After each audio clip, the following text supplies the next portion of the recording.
สวัสดีตอนเช้าค่ะพ่อแม่พี่น้องชาวลาวและสาวไทยเขาทั้งหลายเอ้ยมาละมาพ่อนกับครอบครัวขอทานแดก2 3 4 5 6 7 8 9 10ว่าสั่นซะ เป็นยังไงอีหมาหัวเน่าฮะอะไรอาวรติโอ้ยการที่ว่าไปมีความสัมพันธ์กับเพื่อนฝูงนั่นโน่นนี่นั่นตอนนี้น่ะกลัวแล้วนะก็แล้วแต่แค่โคตรแม่มึงแล้วก็แล้วแต่โคตรพ่อมึงแล้วก็ย้อนว่าสันดานมึงบ่ดีไงถ้ามึงสันดานดีนะมึงไปอยู่ใส่นะมึงสิเข้ากลุ่มใดไผก็สิไปว่าหยังให้มึงฮะไอ้ที่ผ่านๆมานะเพราะว่าย้อนหยังกับปากมึงเองไงการกระทำของมึงเองไงเขาจะเลยว่าสั่งมึงฮะปะนั้นจะมานั่งออกมานั่งเว้ามานั่งว่าโอ้ยอีซาดสัวอีกะโหลกหมาอีปึกอีโง่นะอีบ่มีข้าวสารกอกหม้ออีหมาสีพ่อสีแม่มึงอีลูกพ่อแม่มึงบ่สั่งบ่สอนนะอีหาระยำตำบอนมึงอีเนรคุณคนนะขนาดว่ามึงนะไปยืนใกล้ๆกับพี่กับน้องมึงแท้ๆมึงก็ยังสร้างเรื่องสร้างราวกันฮะแล้วมึงสิไปอยู่กับคนอื่นได้จังใดกูถามมึงเด้โอ้ยตายแล้วมาสร้างภาพโอเคซื้อพัดลมให้อีลิงปากกึกให้อีลิงเสียเส้นอีปัญญาอ่อนว่าสั่นซะจะซื้อเองโอ้ยคันเงินเดือนกูออกเนี่ยกูซื้อได้ตั้งเป็น10 เครื่องมึงก็บ่ซื้อล่ะฮะเป็นอย่างมึงจะคอยมาเจียดซื้อเนี่ยเล็กๆเนี่ยนะอันนี้น้อยเนี่ยให้ลูกมึงโอ้ยอีขี้ทุกอยากเปรียบเทียบเส้นกับอีลินยาววะติโอ้หลายคลิปเลยได้เนาะแซะใส่เขาก็เลยบ่ออกมาแซะซาว่าสนอไปเพราะวันย้อนอย่างเขาบ่ให้ค่าหมาขึ้นกับพวกมึงส่งตัวไงสายตาน้องมึงนะโอ้ยมันบ่อยากนับญาติกับมึงมันบ่อยากนับที่ว่าโอเคเป็นเอื้อกับน้องกับมึงซะด้วยซ้ำกูสิบอกมึงให้นะอะไรอาวรมันหลายตีว้ายอยากไปเลียนดากมันมาตีฮะอยากไปอมบ่ตีนมันว่าสั้นซะกะค้านเข้าไปทำไมค้านเข้าไปเลยไปเฮ็ดให้พวกกูเบิ่งทำไมไม่ว่าล่ะพ่อแม่พี่น้องนับภาษาอย่างน่องไก่2 ทอดเขาออกมาโอเคมาเว้ามาว่าเอาออกมาเฮ็ดแบบที่ว่าอยากจะให้คนอื่นรู้นะว่าโอเคลูกกูนะมีคนคอยสนับสนุนนะโอ้ยคันว่ามีคนคอยสนับสนุนนะเขาบ่จำเป็นต้องโอเคต้องดูว่าเด็กโอเคเด็กเป็นแบบไหนดูที่ว่าโอเคเจ้าของซ่องนะมันเป็นตาที่ว่าโอเคคอยสนับสนุนบ่ฮะเป็นตาซอยเหลือบ่แหมเรื่องอะไรยุดเบิดว่าสั่นซะแต่ว่าโอเคกูสิบ่หยุดเรื่องด่าก็แล้วแต่แม่คนพ่อมึงแล้วเอาที่มึงสบายใจเลยเพราะว่าคันมึงบ่ได้ป้อยมึงบ่ได้ด่านะมึงบอกกับมึงมีข้าวสารแดกมึงมีข้าวสารกอกหม้อฮะขนาดซุมือนี่นะมึงอยู่ห้องแค่เท่ารู้หนูนะความปากความเว้าของมึงเนี่ยนะมึงแห่งไปไกลกว่าเก่าอีกละบาทนี่ฮะย้อนอร่อยอะไรนะย้อนรอยอดีตไปได้นะกูจิบ่ซื้อดอกที่ดินโน่นนี่นั่นก็แม่นแหละมึงเฮ็ดแข่งกับน้องมึงก็แม่นแล้วโอเคมึงแย่งผู้ใหญ่ใจดีกันเด้คันมึงบ่เฮ็ดจังซั่นน่ะโอ้ยมึงก็มีเงินเหลือเฟือแล้วมึงมาปลุกที่หลังคาคุ้มกะลาหัวมึงอยู่ประเทศลาวก็ได้แล้วอันนี้ย้อนความมึงกลางไงฮะอดีตน่ะไม่สำคัญเท่าปัจจุบันมึงก็คิดว่าโอเคมึงโอ้ยมึงนัมเบอร์วันติฮะเพราะว่าช่อง YouTube น่ะมึงบูมว่าซั่นซะว้ายแล้วเป็นตอนนี้เป็นยังไงล่ะจ๊ะคือมาตกต่ำกว่าหมู่แท้ล่ะฮะอีรุ่นบุกเบิก YouTube ไงโอ้ก็อยากหัวเด้อยากหัวความปากความเว้าสติปัญญาสมองควายของมึงเนาะนะ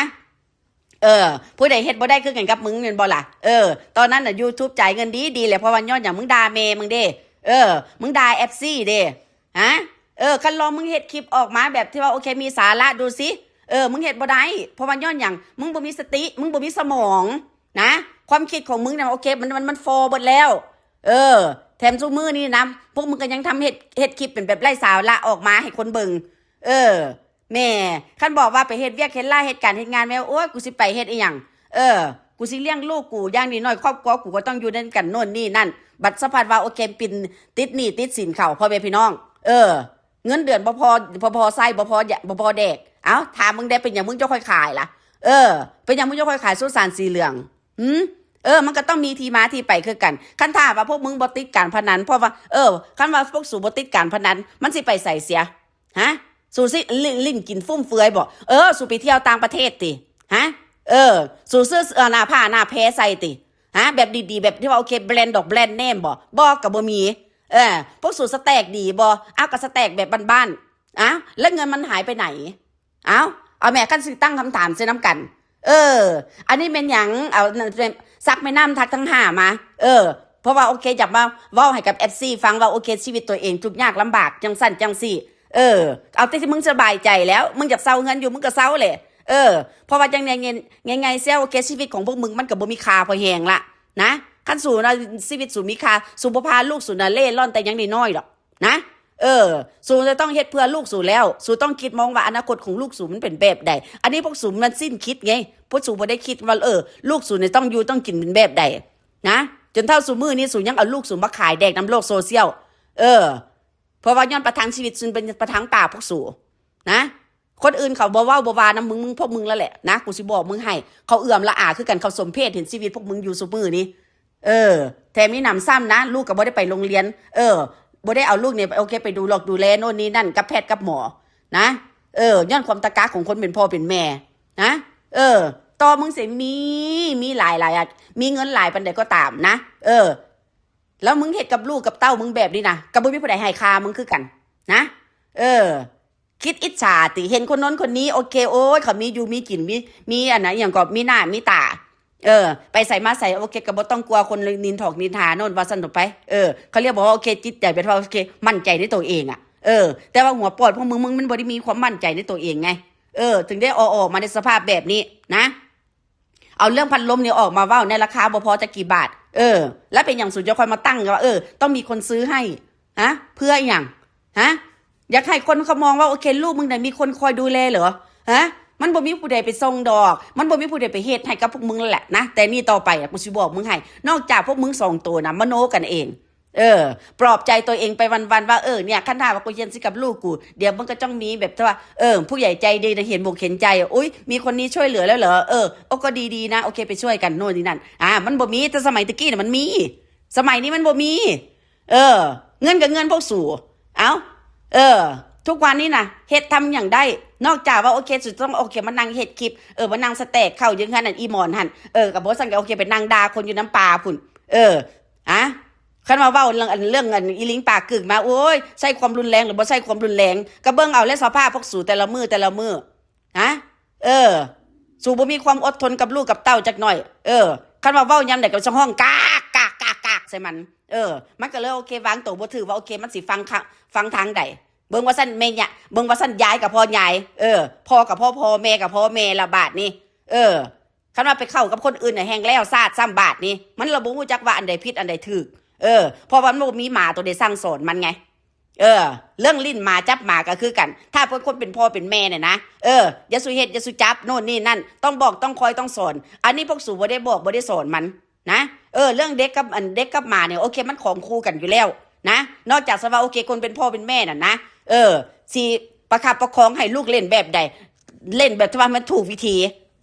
เล่นแบบที่ว่าบ่ให้มาเนี่ยนะจะต้องเจ็บศอกเจ็บซ้ำโน่นนี่นั่นหรือว่าโอเคแม้กระทั่งเกิดว่าโอเคตายไปนะโอ้อันบัดสิเว้าออกมาสะพัดว่าโอเคใช้ความรุนแรงบ่ได้ใช้ความรุนแรงบ่ได้เคยตีกันเด้อว่าซั่นเฒ่าแล้วแก่แล้วว่าซั่นนะกระซ้ำกับว่าพวกสู่นะแกสร้างความรุนแรงตอนหน้ามันคือกันนะซึมซับมันขนาดใดจนซุมื้อนี่นะกูเชื่อแน่ว่าโอเคพวกมึงตีลูกพวกมึงน่ะนะจนบ่แม่นของคอยแล้วลูกมึงน่ะย่ามหยังมึงรู้จักบ่อีค้างขบนะบักเปลูกพวกสู่น่ะมันย่ามไม่แส่แล้วตอนนี้นะจนมันบ่ฮู้จักความเจ็บปวดมันเป็นแบบใดก็ย้อนเพราะว่าพวกสู่ตีมันหลายตัวปานนั้นน่ะโอเคยังบ่เว้าใส่กับคนอื่นบอกว่าโอเคพวกมึงน่ะใจบอดคิดกับลูกจังได๋ด่ากับเด็กจังได๋การที่ว่าพวกมึงไม่เป็นพ่อเป็นแม่น่ะสิเลี้ยงลูกแบบใดที่ว่าจะคอยให้คนอื่นเขามองว่าโอเคเด็กคนนี้นะฉลาดขึ้นอุ้ยคนเป็นพ่อเป็นแม่เนาะเขาทำอย่างนี้ดีกันนะกับลูกเขาเนาะน่ะพ่อแม่เขามีความอดทนนะพ่อแม่เขาใส่ใจเขานะเนี่ยมึงต้องเฮ็ดให้เขาจะเฮ็ดเบิ่งจังซี่บ่แม่นมึงเสียวออกมานั่งตีโพยตีพายมานั่งออกมาตั้งเว้าเงินที่ว่าโอเคมึงแหกปากด่าคนน่ะพ่ออย่าใส่มึงบ่ล่ะเมื่อก่อนเนี่ยมึงเอาแม่มึงออกมาด่ามึงได้เด้มึงได้นะพออย่าใส่มึงบ่ละบาทนี่นะสุดท้ายมานะโอเคมึงก็สิ้นเนื้อบดาโตบ่เหลืออย่างจักอย่างบ่มีอย่างติดไม้ติดมือมึงนะแถมมีนำซ้ำนั่งไปยังไปร่อนยังก็ไปห่อนอันกระดูกแม่มึงแดกไปแห่นกระดูกแม่มึงแดกคันมึงเก่งแท้น่ะโอ้ยมึงต้องเป็นตัวของมึงเองแม่มึงบ่ต้องไปอาศัยพี่อาศัยน้องแม่แสดงว่าโอเคโอ้ยนะ มึงดูถูกครอบครัวมึงประจานครอบครัวมึงสุดท้ายมามึงก็จมสุดท้ายมามึงก็ไปมึงไปใส่บ่ได้นะมึงเอาตัวบ่รอดมึงเก่งมึงต้องเก่งให้มันสุดนะบ่แม่นสิมากระจอกอยู่ในโลกโซเชียลโอ้มึงคิดเหรอไปด่าคนโน้นด่าคนนี้เขาสิเจ็บมกเจ็บใจเขาสิเหลือมกเหลือใจก็แล้วแต่โคตรแม่มึงมึงก็แสดงออกมาเรื่อยๆโลดนะลูกมึงจะคอยสิได้ซึมซับกูแห้งอยากได้ยินซ้ำตัวโอเคมึงอยากได้ยินคำว่าโอเคคำด่าคำแรกที่มึงว่าโอเคมึงสิสอนให้ลูกมึงเว้าให้มาด่าคนเนี่ยกูจะเขียนคำนั้นกูจะเขียนตอนนั้นนะแล้วคำนี้แหละที่ว่าพวกกูจือบ่ลืมคำเว้าที่มึงดังกอดลูกมึงนะโอ๊ยกูสิเลี้ยงแม่ยายกูสิให้มันเว้าเป็นกูสิให้มันเว้าเป็นยายขึ้นมากูสิสอนให้มันด่าพวกมึงกูอยากได้ยินคำนี้แหละจากปากมันมึงได้แล้วก็ว่ากูจะคอยสิได้ยินแต่ที่แน่ๆเนาะมึงเลี้ยงจังใดล่ะเลี้ยงจนนั้นมันให้เป็นบ้านะมึงเลี้ยงแบบใดล่ะคำที่ว่ามันพวกสูได้ยินก็คืออีเหี้ยบักสัตว์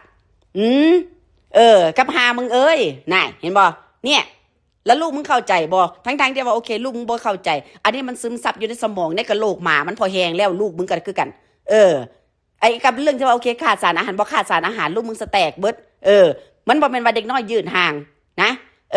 เด็กประเภทแบบนี้นะเขาบอกในห้องว่ายืดห่างอันนี้แต่เขาห้องว่าโอเคขาดสารอาหารมึงบ่คิดบอกว่าโอเคลูกมึงเป็นสางฮะว่าสั้นหัวนี่เปียกมอกยอกอยู่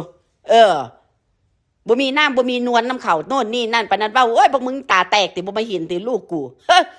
บ่ต้องเข้าไปซองเบิ่งเห็นตัวจริงก็ได้ดอกเพราะมันย้อนอย่างข้าไปเห็นตัวจริงในแห่งสีขี้เดียดหลายคนนี่นะแห่งสีขาวแห่งสีกุยแห่งสีเงียด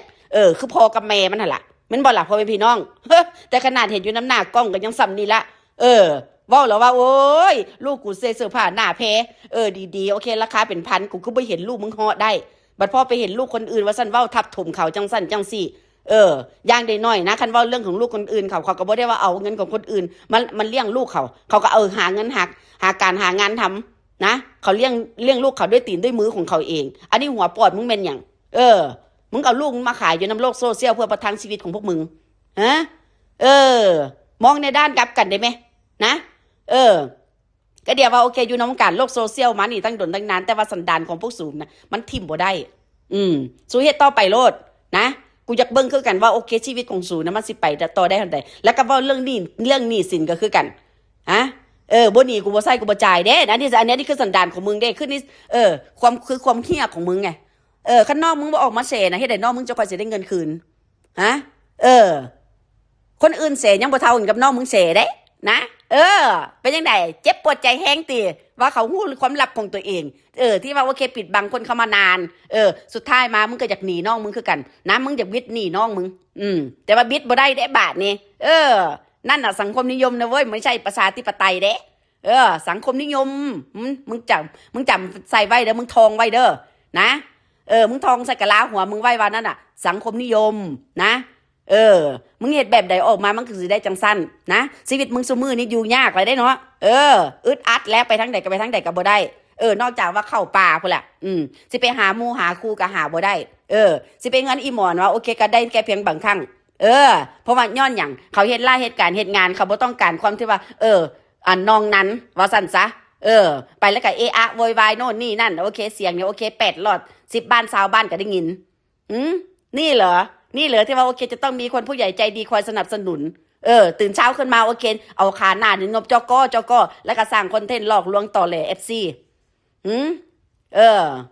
ทำท่าตีสนิทนะตีสนิทกับ FC ทั้งหลังบ้านโน่นนี่นั่นอ้าวสุดท้ายมาก็คือมาตกลงด้วยที่เรื่องเงินยืมเงินเขานะแกคิดแต่ว่าเขาอยู่เมืองนอกยังไงแซวโอเคมันไม่มีปัญญาตามเอาเงินเราคืนหรอกโน่นนี่นั่น3,000 บาท 5,000 บาทก็ว่ากันไปมันบ่หลับพ่อแม่พี่น้องนะแล้วก็หนีแล้วบาทนี่มันบ่มีปัญญามาเอาเงินคืนดอกอัน5,000 บาทนี่บ่ใช่ก็สิเป็นอีหยังเฮ็ดเฉยดิสันตัวสันดานพวกสูเด้มันมักเป็นจังซี่อยู่เด้แต่ว่าสำหรับของน้องมึงโอเคมันเฮ็ดบ่ได้ได้บาทนี่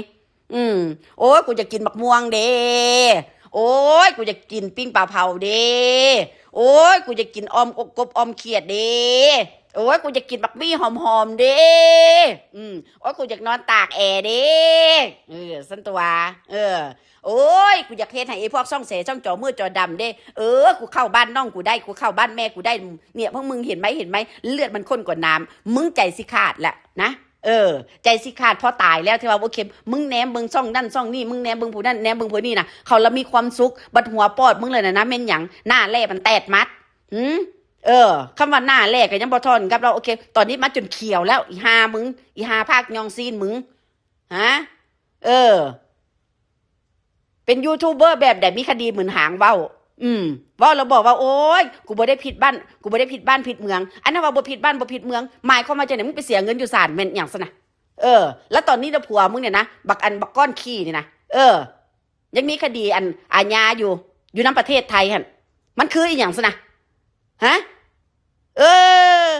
เว้าพวกกูดิบ่มีตาเนาะบัดจะเว้าหยังก็เว้าออกไปเพราะมันเป็นคอนเทนต์เฉยๆติมึงอ่ะ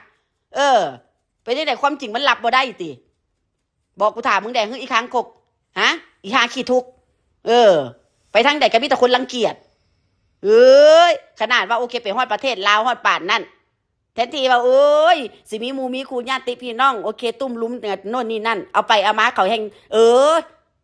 ใส่เกียร์มาผู้แลนออกจากชีวิตพวกสู่2ตัวน่ะนะเขาย่านคือสิตายตัวสมือนี่เห็นป่ะมึงเห็นระบบบาทนี่นะฮะคิดว่าโอเคเป็นพี่เป็นน้องกูโอ้ยกูเมื่อประเทศลาวเนี่ยมูคูกูเยอะแยะโน่นนี่นั่นตอนนี้กูกลัวละกูไม่กล้าคบกับใครละว่าสั่นก็แน่นอนอยู่แล้วมันบ่หล่ะพ่อแม่พี่น้องคนดีที่ไหนล่ะโอเคมีคนแลนหนีโอ้ยเขาเป็นคนดีแท้ๆนะโอ้เขาแห่งจะคบตัวเขาแห่งจะโอเคจากซอยเหลือตัวเขาเป็นโน่นนี่นั่นนะเขามางูจักแบบที่ว่าโอเควางตัวอันนี้มีอย่างมึงคิดว่ามึงเก่งโอ้ยเงินล้านเงินแสนกูก็ได้จับบ้านกูกำลังบักยิ่งย่างยี่พุ่นรถกูมีขับพุ่นเอาไปโอ้ยไปอวดใส่เขาเด้บัดพอมาตอนนี้มันเขาหู้ขี้พื้นเพิ่นว่าโอ้จะเป็นเขาเบะซบเขาฆ่าขี้กระเทอใส่หน้ามึงกูสมน้ำหน้าเอาตอนนี้แหละพอพี่น้องเอาเกล้าเฮาจะมาเจอกันใหม่นะจ๊ะทุกคนผิดพลาดประการใดขอโทษขออภัยน้ำลายพ่อแม่พี่น้องแล้วเฮามาเจอกันเนาะพ่อแม่พี่น้องนะโอเคบ๊ายบายจ้า